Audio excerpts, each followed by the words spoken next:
I'm Mr. Gannon here from the Gannon's Black Belt Academies, and we're going to do psychic today.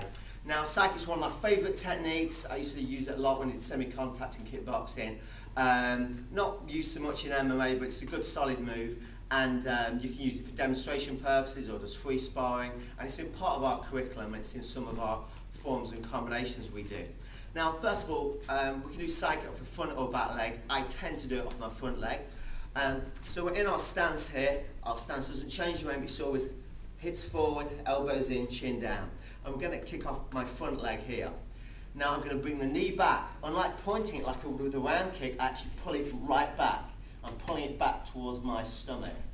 So I pull it back, I'm turning my hips, my supporting foot is turning away here.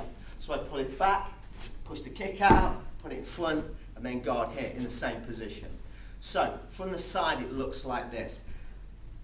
My front leg is coming up and folding back here.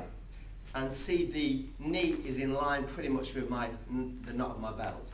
So it comes up here, in line with the knot of my belt here. And push it out nice and straight, pull it back and down. Now the foot position, notice, unlike a round kick, I'm not pointing my toes, I'm pulling my foot back here, hitting with the heel on the bottom of the foot.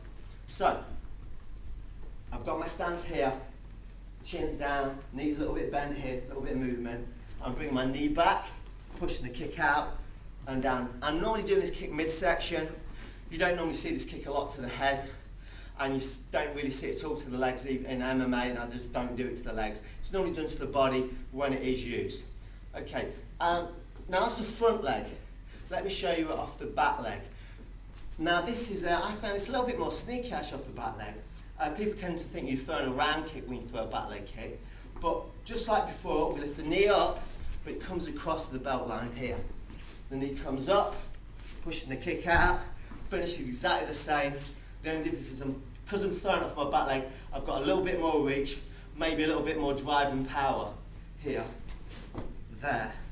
Okay, now let me show you how we're going to use that on a partner. So Lewis, come over here. He's going to help me out with this technique. So I've got my partner here, and as I said, we're not really throwing this at the legs. You do see it occasionally, but it's really not common. I'm going to throw this towards the body.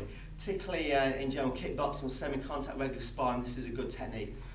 If he's doing a lot of jabs here, this is quite a good counter as well here underneath the jab. I use that quite a lot.